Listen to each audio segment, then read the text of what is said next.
Now, going over to the political part of the podcast, you have Vivek Ramaswamy on Harvard president controversy. Now, this is perhaps one of the fascinating things of job guarantees for some people. In any rational example, this person would have been fired years ago, or not years ago, weeks ago, months ago. It's a fascinating thing where Claudine Gay, who's the president of Harvard, thanks to her ineptitudes, and some might argue her moral vacuousness and mental vacuousness, well, they've lost about $1 billion in donations and the respect of the world. They're also being accused of being anti-Semitism. So this morally vacuous person, Claudine Gay, she lied on many of her college papers, on her dissertation, one of the most important things when you work your way into academia. And it's been found that, oh yeah, she cheated on that. That alone, she should have been fired yesterday. And that was a pretty bad snap, so I'll try it again, or attempt. Yesterday. Should have been fired. If there's any students, again, there are a couple of remaining students at Harvard, those students plagiarize everything. And if the teacher says, what are you doing? Say, I'm doing what the president of Harvard did. I would love to hear what the professors have to say to that. Like, oh no, you can't do that. She can. She can. Perhaps the prime example of rules for thee, but not for me. Again, that alone, although perhaps this just means she should be a good politician. Now, another controversy is many people are saying the anti-Semitism, where she says, oh, it's not really genocide. It depends on who's saying it. So people are calling for violence. It's okay if it's against certain people? No, that's disgusting and morally vacuous. If you are calling for violence, again, I'm not saying something like a safe space. When people are literally calling for the genocide of people, that's not... Who would rationally think that's okay or say it depends on the circumstances? Well, she's saying that for that specific instance. So those contributing factors have led to them losing about $1 billion of donations. And again, it's not hurting the business in terms of they're not going out of business tomorrow because, again, Harvard has estimated between $48 and $53 billion endowment. So again, losing $1 billion temporarily, I mean, fiscally speaking, that's not much. However, the damage to their brand is increasing because less people respect it. And recently, for the first time in my memory, they actually had a deficit of people applying to Harvard. It used to be they had way too many people applying. Now they're getting the opposite effect. So I think the social currency and the cultural currency of having a Harvard degree is almost backfiring these days. You also had an instance where Harvard students signed a petition saying they support Hamas, and then a bunch of businesses properly said, all right, we're not hiring you. You just said you support a terrorist organization.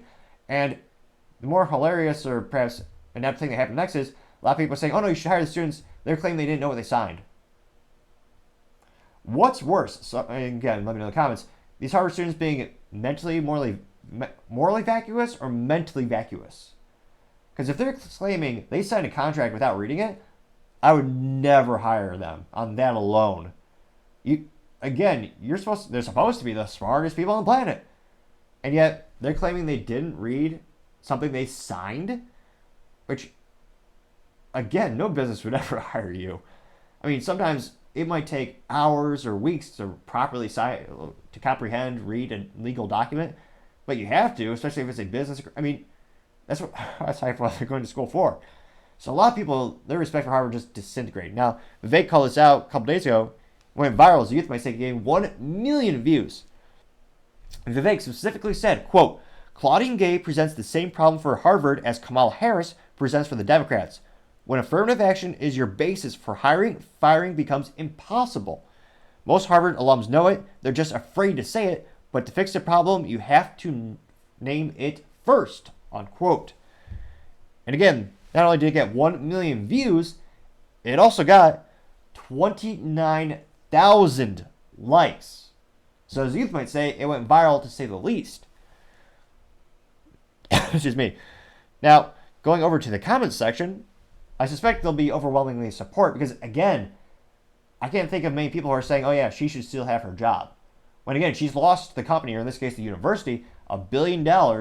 She's making anti-Semitic stances, and she's a lifelong cheater, cheating on multiple papers, and having multiple citations of blatant, not just copyright infringement, is an instance of, the technical term eludes me at the moment as I have a little bit of, what is it? Plagiarism.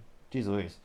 Need a little bit more coffee. I think I'm on my second pot. Nevertheless, go to the comment section. I suspect they'll be overwhelmingly positive, but dive and find out.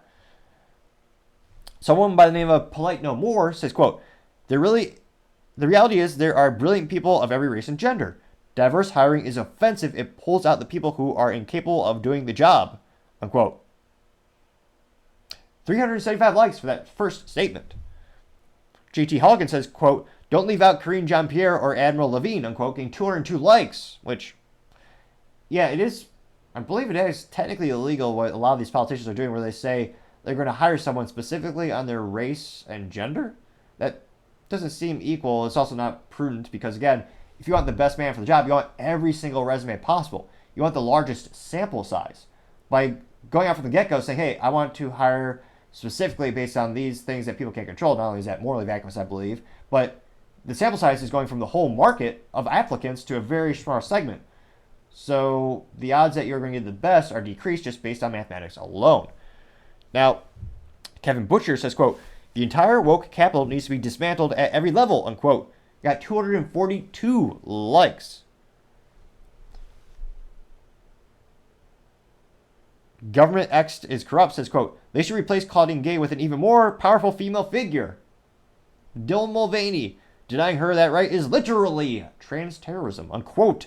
They got 117 likes, as well as it came with a creepy picture of Dylan with wearing a dress.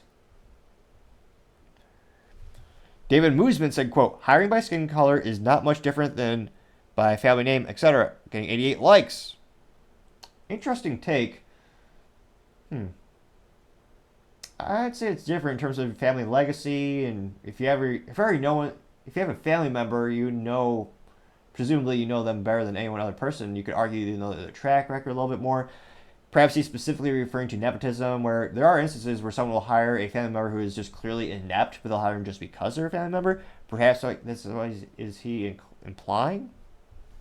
Let's see here. Other top comments come from Eric Cook, who said, quote, finally, quit hiring for checked boxes. Why would we not always want the best for the job, unquote. Getting 36 likes. Ryan Dawson says, quote, it's every university and institution. That's why nothing works, unquote. Getting 27 likes. Wealth Turtle, who does get probably an A- for marketing. Their profile picture is, in fact, of a turtle. And they even have a turtle emoji in their profile name.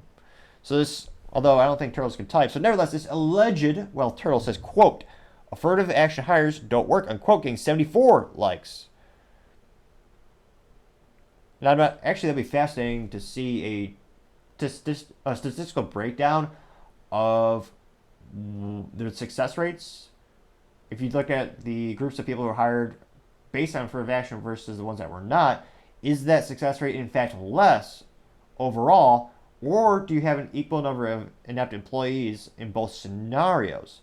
Because of the decreased sample size, as I noted a couple of minutes ago, I would suspect it is. But again, it's not 100% as well. I think it's important to say. Let's see here. Anthony Mountjoy says, quote, don't judge a book by its cover. Used to handle this kind of problem, unquote. Getting 35 likes.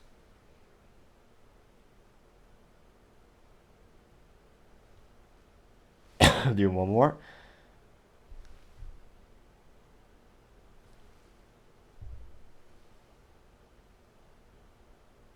Perhaps almost, let's see here.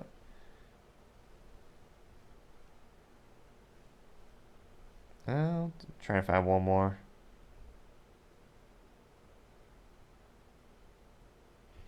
Thomas Sewell, and I'm not sure if this is I don't think it's his actual handle, but Thomas Sewell says, quote, many, if not most people who are for or against affirmative action are for or against the theory of affirmative action. The factual question of what actually happens as a result of affirmative action policies receive remarkably little attention, unquote.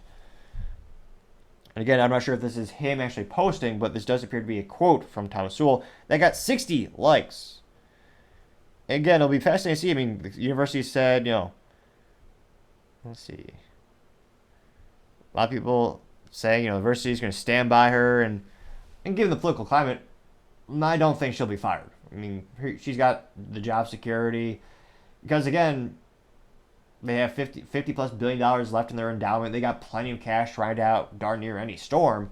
But I think culturally speaking, the what used to be the shine and the allure of the top quote unquote the best schools on the planet, I think these people are going to start becoming more and more mocked.